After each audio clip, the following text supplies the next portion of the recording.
Remember when Donald Trump said during the campaign that if he won, he would be so presidential, you'll be bored? Well, I'm not bored yet. He seems to be using the same aggressive style that he did as a candidate. And the president-elect now, again, using Twitter to go after the media, to fire up controversies. The latest example, of course, has to do with this joke of a Jill Stein recount, which is going forward in Wisconsin. It's going to go nowhere. Everybody knows that. And she's pushing it in other states as well.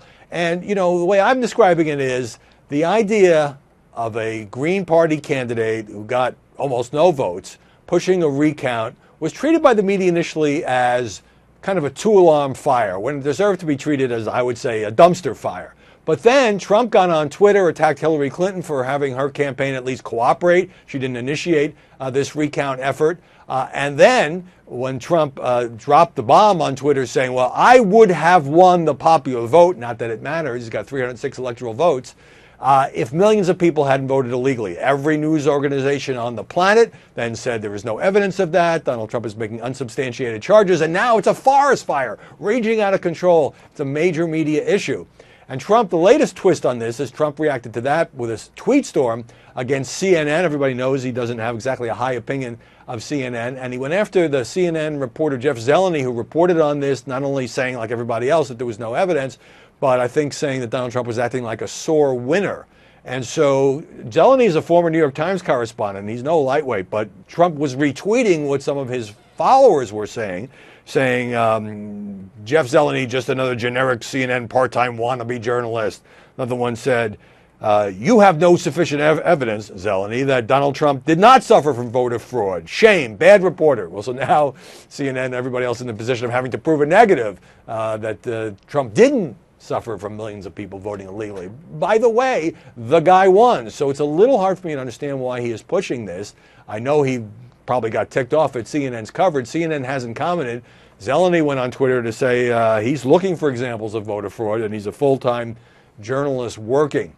And then just as this was heating up, Trump, seemingly out of the blue, but it turns out not exactly, fired off this tweet about flag burning. Now, he believes that flag burners should either go to jail or be stripped of their citizenship. It turns out there was a Fox report around the same time about an incident in which students at a Massachusetts college had burned the flag in protest of Trump's election, and that some veterans were coming to protest that.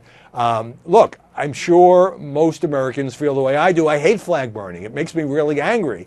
But at the same time, there is a constitutional right to do that. The whole point of the First Amendment is to protect unpopular speech, and the Supreme Court ruled on this in 1989. So I don't know if the president is going to make a serious push about this. By the way, Hillary Clinton a decade ago said she'd like to introduce legislation or supported legislation for some kind of jail term for flag burning, but it does run into these constitutional questions. The bottom line here is, whether he's talking about voter fraud, flag burning, CNN, you name it, Donald Trump has 16 million Twitter followers, and he's got this giant megaphone in that we in the media all react to just about everything he puts on Twitter. Therefore, day after day after day, and it's the same thing whether it's Mitt Romney or David Petraeus or Rudy for Secretary of State, he is framing the debate. He is driving the media agenda.